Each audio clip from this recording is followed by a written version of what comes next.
Everyone, welcome to Ismail classes. तो finally कल मेरा डीवी कंप्लीट हो चुका है, ठीक है। जो कि मेरा 7 अक्टूबर को मेरा डीवी था फर्स्ट शिफ्ट में बेंगलोर जोन का। तो यहाँ पे मैं आपको सारा डॉक्यूमेंट का रिव्यू दूंगा कि वहाँ पे कैसे क्या हुआ था और वहाँ पे किसके डॉक्यूमेंट क्या प्रॉब्लम आई थी। मेरे भी 2 डॉक्यूमेंट में प्रॉब्लम आई थी हालांकि, तो वो मैं बताऊंगा। हालांकि मैंने कम्युनिटी गाइडलाइन में दे दिया है, ठीक है, क्योंकि वीडियो बनाना पॉसिबल नहीं हो पा रहा था, लेकिन अभी टाइम मिल रहा है तो मैं वीडियो बना रहा हूँ। तो इस वीडियो के थ्रू मैं सारी आपको इन्फॉर्मेशन दे दूंगा, तो वीडियो को लास्ट तक आप लोग देखिएगा, ठीक है। तो वहाँ पे प्रोसेस में ये था कि देखो, सबसे पहले हम लोग का 8:30 का जो था वो रिपोर्टिंग टाइम था, तो उन्होंने रिपोर्ट करवा लिया था 8:30 बजे, ठीक है। तो उसके बाद उन्होंने हम लोगों को सबको जो हम लोग का रोल नंबर का जो रिज़ल्ट में जो सीक्वेंस है, ठीक है, तो उसमें क्या सीक्वेंस जो है वो सारा रो वाइज है, ठीक है। रो वाइज मतलब 1 2 3 चलेगा। तो जो सीक्वेंस रोल नंबर का रिज़ल्ट में है हम लोग का जो फाइनल वाला आया था, उसी सीक्वेंस ऑर्डर में वो लोग बिठा रहे हैं, ठीक है। तो मेरा जो था वो 27 नंबर पे था, तो उसी उसी चेयर पे मुझे बिठाया गया था। तो इस वजह से सभी को 35 स्टूडेंट थे, तो वहाँ पे सबको नंबर वहाँ पे मेंशन था कुर्सी पे, ठीक है। तो वहाँ पे सबको बैठना था। तो जिसमें उसमें लगभग 31 लोग अटेंड किया था डीवी को, बाकी 4 लोग वहाँ पे एब्सेंट हो गए थे। तो हम लोगों की शिफ्ट में फर्स्ट शिफ्ट में 4 लोग जो थे वो कैंडिडेट एब्सेंट थे। उसके बाद क्या हुआ, हम लोग को डिक्लेरेशन के रूप में फॉर्म दिया गया था। वो अंडरटेकिंग फॉर्म था, वो हम लोग को दिया गया था, उसको फिल कराया गया था, ठीक है। तो उसको फिल करने के बाद हम लोगों को बोल दिया गया मोबाइल स्विच ऑफ कर लो, ठीक है। तो मोबाइल स्विच ऑफ करने के बाद उसके बाद थोड़ी देर बाद सबको लगभग 15 मिनट बाद सबको बोल दिया कि 5 कैंडिडेट को ऊपर हॉल में भेजते गए। तो वहाँ पे सब लगभग 5 मिनट के गैप के बाद 5 स्टूडेंट को ऊपर भेजते गए। तो ऊपर सबको वही फिर वहाँ पे चेयर्स पड़ी हुई थी, वहीं सबको अपना सीक्वेंस में बैठना था जिसका जो था। तो वहाँ पे बैठ गए हम लोग। तो वहाँ पे एक डेटा शीट वो लोग देते हैं जिसपे उसमें हैंड राइटिंग जो उस पर जो मेंशन होता है उसको आपको अपनी हैंड राइटिंग में लिखना होता है, ठीक है। बाकी वो करना था। एक और स्लिप मिलती है, तो उसमें डेट, रोल नंबर वगैरह और सिग्नेचर आपको करना होता है। जो वो जो रिसिप्ट मिलती है वो एक्चुअली में जब मेडिकल आपको मेमो दे दिया जाता है तो उसको फाड़ के आपको 2 टुकड़े उसके दे दिए जाते हैं। एक होता है, एक रिसिप्ट होती है, और एक उसका जो रिसिप्ट जो भरवाई जाती है डेट और उसका साइन सिग्नेचर का, वो आपको वापस कर दिया जाता है। तो उसके बाद इतना प्रोसेस हो गया, फिर हम लोगों को बायोमेट्रिक के लिए भेजा गया। वहाँ पे बायोमेट्रिक में वेरीफाई होता है, 3 जगह वेरीफाई होता है, ठीक है। तो वहाँ पे कुछ एक्यूरेसी आती है, किसी का वेरिफिकेशन का 100% आ रहा है, किसी का 95%, मैक्सिमम का 100% आ जाता है। मेरा भी 100% वहाँ पे आया हुआ था। तो वहाँ पे 1 2 3 करके वो वेरीफाई कर देते हैं। तो जब तीनों जगह वेरीफाई हो जाता है, फिर आपको अपनी चेयर पे आके बैठना होता है, ठीक है। फिर क्या करते हैं, वो हर एक वही सीक्वेंस वाइज से क्या करते हैं, नाम बुलाते हैं। तो सबको एक एक कैंडिडेट को वहाँ पे बुलाते हैं। तो वहाँ पे हम लोग के सेंटर पे क्या कर रहे थे, लगभग 7 लोगों का डीवी एक साथ हो रहा था। मतलब 7 पर्सन वहाँ पे कर रहे थे डीवी, तो 7 लोग को बुला लिया गया था। लेकिन एक्चुअली में टाइम बहुत ज़्यादा वहाँ पे ले रहे थे। लगभग एक कैंडिडेट पे कम से कम वो 15 मिनट तो वो दे रहे थे। एक कैंडिडेट के डॉक्यूमेंट काफ़ी बारीक से वो चेक कर रहे थे कंप्यूटर में। उनका वो हम लोग का एप्लीकेशन फॉर्म था, तो उसे वो नेम वगैरह का मैच करना वो सब कर रहे थे 10th की मार्कशीट से। तो वो सारा मैच कर रहे थे, इस वजह से वहाँ पे बहुत ज़्यादा टाइम वो ले रहे थे। एक कैंडिडेट हम लोग के शिफ्ट में ऐसा था, लगभग उसके में पता नहीं क्या प्रॉब्लम आ रही थी उसके, आई थिंक उसका जो मोल वोल कुछ नहीं मिल रहा था, उस वजह से उस लगभग उसको 1 घंटा डीवी में लग गया लगभग उसको, क्योंकि जितने में लगभग आई थिंक 6-7 का हुआ होगा, उतने में उसका अकेले का हुआ होगा। लेकिन प्रोसेस थोड़ा बहुत डिले हो गया था हम लोगों में, क्योंकि सेकंड शिफ्ट वालों को जो था लगभग उसको उन लोग का रिपोर्टिंग टाइम 1 बजे था, उनको रिपोर्ट कराया है लगभग 3 बजे, ठीक है। तो हम लोग का डीवी जो लगभग चला था वो लगभग 3:30 तक चला था, डीवी हम लोग का कंप्लीट हो गया था। अब जब मेरा डीवी हुआ तो प्रॉब्लम ये था, तो हमारा सारा मार्कशीट 10th का मार्कशीट, 12th का मार्कशीट और ग्रेजुएशन डिग्री और मार्कशीट मैं ले गया था, उसमें तो कोई प्रॉब्लम नहीं आई थी, ठीक है। प्रॉब्लम आई कहाँ पे, ओबीसी जो एनसीएल का हमने जो फॉर्म दिया था, ठीक है, और जो मैं प्रोफार्मा बना के ले गया था रेलवे वाला, उसमें हुआ क्या, मैं तहसीलदार का सिग्नेचर था, उसकी मोहर थी उस पर, ठीक है।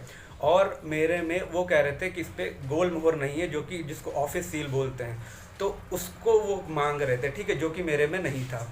तो प्रॉब्लम तो हालांकि देखो प्रॉब्लम वहाँ पे आ जाती, लेकिन मैं क्या करके गया था, मैं ऑनलाइन वाला जो एसजीओ लेवल का फॉर्म होता है जो सेंट्रल का बनता है वो मैं ले गया था। तो मैंने वो दिखाया तो उन्होंने वो ले लिया, मेरा प्रोफार्मा वापस कर दिया, ठीक है। तो वहाँ की प्रॉब्लम मेरी ख़त्म हो गई। एक प्रॉब्लम आ गई ईबीसी सर्टिफिकेट में हमारे। तो ईबीसी में क्या प्रॉब्लम है, ईबीसी का मैंने सर्टिफिकेट दिया, वही चीज़ उसमें भी थी कि तहसीलदार का सिग्नेचर और मोहर थी, उसमें भी वही आई थिंक वो इशू कर रहे थे गोल मोहर का ऑफिस सील का। तो जब इतना प्रॉब्लम हुआ तो अब फिर क्या हो, जब वो हमारी फ़ाइल अप्रूव नहीं कर रहे थे, ठीक है। तो वो फाइल जब सेक्रेटरी के पास गई तब उन्होंने हमसे बोला कि आपके पास जो इनकम सर्टिफिकेट नंबर आपने फॉर्म के टाइम में लगाया है, आप वो इनकम सर्टिफिकेट दो। लेकिन मैं वो सर्टिफिकेट ले गया था, मेरा वो 2015 का सर्टिफिकेट बना हुआ था इनकम का, तो मैं वो ले गया था। तो उन्होंने उसका ज़ेरॉक्स, हालांकि ज़ेरॉक्स था नहीं उसका मेरे पास, तो वहाँ पे फ़ोटोकॉपी की मशीन रखी हुई है, तो वो ज़ेरॉक्स खुद निकाल लेते, ठीक है। तो उन्होंने वही ज़ेरॉक्स निकाल के उसको उन्होंने वो सबमिट कर दिया, तो वहाँ पे वो भी मेरी प्रॉब्लम ख़त्म हो गई। अब बात आती है जैसे कि जिन्होंने ईबीसी गलती से क्लिक किया है लेकिन फ़ी कंसेशन नहीं लिया, क्योंकि मैंने फ़ी कंसेशन लिया था तो मेरे लिए मस्त था कि मुझे सर्टिफिकेट देना है। और बाकी अगर किसी ने फ़ी कंसेशन नहीं लिया, सिर्फ क्लिक किया है, तो मैंने आरआरबी के जो वहाँ पे जो पर्सन थे, ठीक है, तो मैंने उनसे पूछा, उन्होंने बिल्कुल क्लियर कर दिया कि अगर जिन्होंने गलती से क्लिक किया, फ़ी कंसेशन नहीं लिया, हम उनका सर्टिफिकेट देखेंगे भी नहीं, ठीक है। तो आप लोग की ये दिक्कत खत्म हो, क्योंकि बहुत लोग पूछ रहे थे कि उनसे गलती से क्लिक हुआ है लेकिन उन्होंने कोई भी फ़ी कंसेशन नहीं लिया है, तो आपको कोई भी ज़रूरत नहीं है कोई भी सर्टिफिकेट ले जाने की ईबीसी की, ठीक है। तो बस इतना, ये ज़्यादातर इन्हीं 2 सर्टिफिकेट में लोगों की प्रॉब्लम आ रही थी, अदरवाइज़ कोई भी प्रॉब्लम नहीं है डॉक्यूमेंट में, बिल्कुल फ्लो में चल रहा है सारा डॉक्यूमेंट प्रोसेस। और क्योंकि स्लो इसलिए हो रहा है क्योंकि वो काफ़ी बारीकी से वो देख रहे हैं।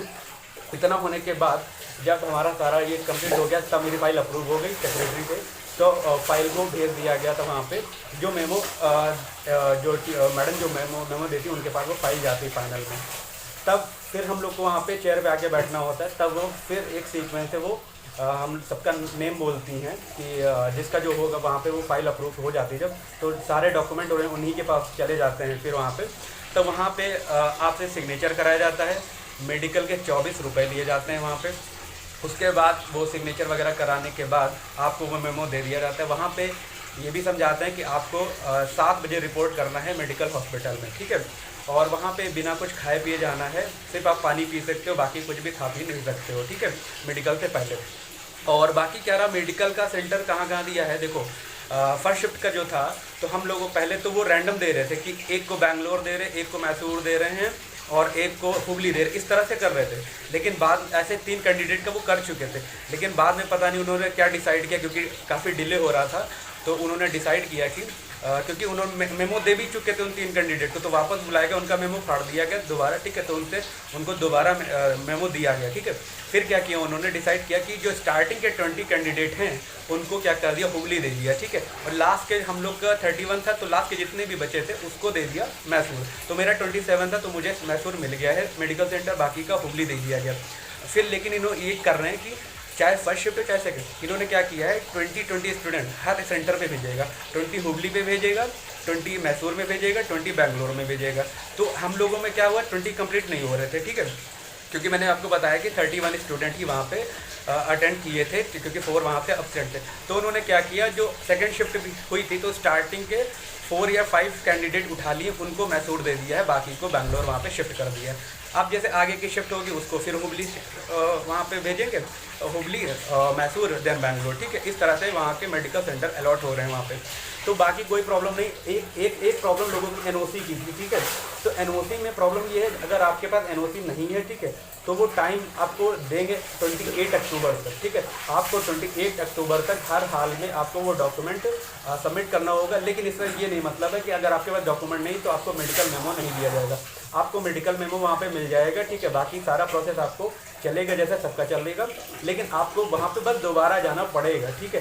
तो मैं यही कोशिश करो आप लोग कि कोई भी डॉक्यूमेंट की अगर प्रॉब्लम है तो पहले ही सॉल्व कर लो, ठीक है, वहाँ जिससे आपको वहाँ पे दोबारा ना जाना पड़े, ठीक है। क्योंकि हमने आरआरबी वालों से जब हमने जो पूछा था तो कह रहे थे वो काफ़ी कोऑपरेट किए, ठीक है। वो साफ साफ बोले कि हमें कोई मतलब नहीं कि मतलब हम लोग का ये नहीं है कि हम लोग आपको ट्रबल कराएं, ठीक है। जितना कोऑपरेट हो पाएगा वो सब हम लोग करेंगे। बाकी अगर कोई जेन्युइन प्रॉब्लम है तो हम लोग आपको वापस बुलाएंगे, लेकिन ये नहीं कि डायरेक्टली वो आपको डीवी से बाहर कर दे। कोई दिक्कत नहीं, हम लोगों के डीवी में कोई भी बाहर नहीं हुआ। और सेकंड शिफ्ट में एक बंदा ऐसा था कि वो ग्रेजुएशन की डिग्री ले गया था अपने साथ, बट उसकी डिग्री जो हो गई थी वो लॉज में कहीं खो गई थी, तो उसकी डिग्री मिली नहीं और प्रोविजन उसके पास था भी नहीं। तो वो बंदा भी वहाँ पे गया था डीवी के टाइम। तो मैंने उससे बात करी तो उसका डीवी हालांकि फाइनल हो गया है, बस उससे ये बोला है कि आपको डिग्री 28 अक्टूबर तक यहाँ पे प्रोवाइड कराना पड़ेगा, ठीक है। तो वो भी कोई दिक्कत नहीं है। तो उसका जब उसके पास देखो प्रोविजनल भी नहीं था, डिग्री भी नहीं थी, ठीक है, तो भी उसको बाहर नहीं किया है, मेडिकल उसको मेमो मिल गया, उसका बैंगलोर में ही दे दिया है, ठीक है। और बाकी का उसके बाद डिग्री सबमिट करना पड़ेगा 28 अक्टूबर तक। तो वो भी कोई दिक्कत नहीं। अगर आपका कोई डॉक्यूमेंट कम भी है, बस आपको दोबारा ज़्यादा से ज़्यादा बुलाया जा सकता है, आपको डीवी से बाहर नहीं किया जाएगा, ठीक है। तो फाइनली यही देखो एक डीवी का रिव्यू था। तो आगे अभी देखो हम अभी तो मैं मैसूर में हूँ, ठीक है। तो यहाँ पे डीवी होना है, तो अभी लगभग हमको 7 बजे हॉस्पिटल पहुँचना है, ठीक है। मैं अभी मॉर्निंग में लगभग 5 बजे होंगे, मैं वीडियो बना रहा हूँ और अभी 7 बजे वहाँ पे रिपोर्ट करना पड़ेगा। तो हालांकि देखो मैं अभी एक सब कुछ थोड़ा वो बता दूंगा कि देखो अगर किसी को बैंगलोर में डीवी लगा हुआ है, ठीक है, और वहाँ पे क्योंकि वहाँ पे कैंट पे ही आरआरबी है, कैंट के जस्ट पीछे लगभग 200 से 300 मीटर होगा वहाँ पे डिस्टेंस, ठीक है, आरआरबी की। तो कैंट से देखो कैंट के आसपास तो बिल्कुल कोई भी लॉज वगैरह या रुकने का कोई वो नहीं मिलेगा आपको। वहाँ से लगभग 1.5 किलोमीटर के डिस्टेंस है, कोई ज़्यादा लगभग आई थिंक 10 मिनट का रास्ता होगा, पैदल भी आप पहुँच जाओगे। तो वहाँ पे एक अशोका लॉज करके है, ठीक है, वहाँ पे आप जा सकते हो, वहाँ पे ठहर सकते हो। वहाँ पे बहुत ही सस्ता क्या है उसका रेंट है, 2 पर्सन का 600 रुपये है, डबल बेड का मिल जाएगा आपको वहाँ पे। तो वहाँ पे आप लोग जा सकते हो, एक बिल्कुल बेहतरीन वहाँ पे लॉज है, साफ़ सुथरा है बिल्कुल, तो आप वहाँ पे जा सकते हो। बाकी अगर मैसूर में अगर किसी का मेडिकल मिलता है, ठीक है, तो यहाँ पे भी एक लॉज अच्छा हम लोग को मिला, क्योंकि मैसूर में बहुत ज़्यादा प्रॉब्लम है लॉज वगैरह की, स्टेशन के आसपास तो मिलना ही नहीं है। तो हम लोगों ने लगभग 2 से ढाई किलोमीटर के डिस्टेंस पे यहाँ पे हम लोग को लॉज मिल गया है। तो काफ़ी यहाँ पे सस्ता भी है, लेकिन रूम इतना वो नहीं, फैसिलिटीज़ नहीं है, लेकिन हाँ मतलब भर का है, ठीक है, आपका काम हो जाएगा इतने में। तो हम लोग लगभग 10 पर्सन अभी यहाँ मैसूर में आए हुए हैं जिनका मेडिकल होना है। तो सभी लोग लगभग 4 रूम ले लिया हम लोगों ने, तो सब लोग डिवाइड हो गए, किसी में 3 हो गए, किसी में 2, इस तरह से, ठीक है। तो अगर आपको आना तो मैं अभी एड्रेस पिन कर दूंगा, तो वहाँ से आप वहाँ लॉज तक पहुँच सकते हैं। बहुत क्योंकि काफ़ी कुछ जगह बहुत ज़्यादा महंगा भी है, ठीक है। तो आप लोग, मैं लॉज का एड्रेस दे दूंगा, तो आप वहाँ तक पहुँच सकते हैं। बाकी यही एक डीवी का रिव्यू था, बाकी कोई भी प्रॉब्लम नहीं होनी वहाँ पे। अब बस मैं इतना कहूँगा, जितना आपने फॉर्म में कोई भी डिटेल भरी है पुराने डॉक्यूमेंट से रिलेटेड, अब वो सारा डॉक्यूमेंट ले जाओ, ठीक है। अगर ईबीसी बनवाया है, तो अगर आपके पास जो इनकम सर्टिफिकेट का नंबर आपने फिल किया है फॉर्म में, तो आप वो भी लेते जाओ, जिससे कोई वहाँ पे प्रॉब्लम नहीं होगी। क्या फ़ायदा आपको दोबारा वहाँ पे वो बुलाएं, क्योंकि हमसे उन्होंने खुद बोला था कि अगर ये समझदारी तुमने नहीं दिखाई होती कि 2015 वाला अगर पुराना सर्टिफिकेट नहीं रखा होता, तो हमको आपको दोबारा बुलाना पड़ता, ठीक है। तो बस यही कह रहे थे, तो क्यों फालतू का खर्चा होना है, ठीक है। तो जितना भी डॉक्यूमेंट पुराना है एप्लीकेशन फॉर्म से रिलेटेड, आप वो सारा ले जाओ, ठीक है। और एक मेरे में ये भी तक कि मैं एफिडेविट बनवा के ले गया था कि मेरे जो प्रॉब्लम थी कि जो 12th का जो हमने पासिंग ईयर जो फिल किया था, तो मैंने 2015 की जगह 18 फिल किया था, लेकिन आई थिंक मुझे याद नहीं था कि हो सकता मैंने करेक्शन कर दिया हो फॉर्म के टाइम पे। तो मैं एफिडेविट ले गया था, तो उन्होंने पूछा ये एफिडेविट किस लिए, तो मैंने बताया इसलिए है। तो उनके पास मेरा फॉर्म था पहले से, तो उन्होंने उसमें चेक किया, लेकिन उसमें क्या था 2015 ही फिल था, 18 नहीं फिल था। तो उसमें तो कह रहे इसमें तो सही फिल हुआ है, क्योंकि हमारी मार्कशीट से उन्होंने 12th वाली मैच किया था। तो हमने कहा सर हमको कुछ मतलब कंफ्यूज थे कि हमने करेक्शन किया नहीं किया, इसलिए मैंने एफिडेविट बनवाया था। तो उन्होंने मेरा एफिडेविट वापस कर दिया था, वो नहीं रखा था। मेरा ईबीसी का भी प्रोफार्मा वापस कर दिया, जो रेलवे वाला था वो भी वापस कर दिया, और ओबीसी अंचल वाला वो भी वापस कर दिया। मैं जो सेंट्रल लेवल का ओबीसी का बनवा के ले गया था, उसका ज़ेरॉक्स ले लिया उन्होंने 2, और जो इनकम सर्टिफिकेट था जो पुराना वाला, उसका भी 2 ज़ेरॉक्स उन्होंने रख लिया, ठीक है। तो बाकी अगर किसी का प्रोफार्मा नहीं बन पाया, तो जो सेंट्रल वाले डॉक्यूमेंट हैं आप उनको ले जाओ, उसका ज़ेरॉक्स दे दोगे, आपका काम हो जाएगा, कोई दिक्कत नहीं होगी। क्योंकि कुछ कैंडिडेट आए थे जिनके पास प्रोफार्मा नहीं था, ठीक है, तो उन्होंने क्या कर दिया, उससे काम हो गया उनका, कोई वो एक्सेप्टेड है पूरी तरह, तो कोई भी प्रॉब्लम नहीं होगी, ठीक है। तो यही तो डीवी का रिव्यू था। वीडियो अच्छी लगे तो प्लीज़ लाइक करिएगा, और अपने जो भी ग्रुप हो जिसमें लोग हों डीवी के स्टूडेंट, वहाँ पे आप लोग शेयर करिएगा। सभी का डीवी इसी तरह होना है, जो आगे लेवल के होने हैं अभी, तो वो प्रिपेयर हो जाइए, ठीक। आप सारे डॉक्यूमेंट अवेलेबल करवा लीजिए, सारे डॉक्यूमेंट आप प्रिपेयर कर लीजिए, जिससे कोई भी प्रॉब्लम ना आए, ठीक है। क्योंकि डीवी में और कोई दिक्कत नहीं, जितना वो बोल रहे उतना आप करके जाओ, ठीक है, कोई दिक्कत नहीं आएगी। बाकी आप सभी को ऑल द बेस्ट डीवी के लिए, ठीक है। आपका डीवी अच्छा होगा, बाकी वहाँ पे कोई प्रॉब्लम। अभी देखो मेडिकल होने के बाद आई थिंक मेरा आज तो पूरा दिन मेडिकल में जाना है, ठीक है। तो मेडिकल का जैसे हो जाएगा उसका रिव्यू मैं भी यहीं पे मैं दे दूंगा, ठीक है। तो उसकी कोई भी प्रॉब्लम नहीं होगी। जैसा भी होता है कि मैं मैसूर का दूंगा, हालांकि बाकी हुबली के कुछ मेरे भी दोस्त गए हैं हुबली भी, तो वहाँ से उनका रिव्यू मैं लेकर बताऊँगा कि आपको हुबली में कैसा क्या चल रहा है। बैंगलोर के भी कुछ कैंडिडेट हैं हमारे कॉन्टैक्ट में, तो तीनों सेंटर का कैसा क्या चल रहा है वो सारा रिव्यू मैं दे दूंगा यहाँ पे इसी चैनल पे। तो प्लीज़ आप वीडियो को लाइक करिए और चैनल को सब्सक्राइब कर लीजिएगा आगे का रिव्यू के लिए। यहाँ पे आपको जेन्युइन सारा रिव्यू मिलेगा जो भी है, क्योंकि एक्चुअल में मैं यहाँ पे जो प्रॉब्लम फेस करूँगा मैं सारी यहाँ पे शेयर करूँगा, जिससे आप लोगों को कोई भी दिक्कत ना हो यहाँ पे, ठीक है। तो ठीक है, फिर वीडियो को यहीं पर एंड करते हैं। तो मिलते हैं नेक्स्ट वीडियो में मेडिकल के रिव्यू में। तब तक के लिए थैंक यू सो मच।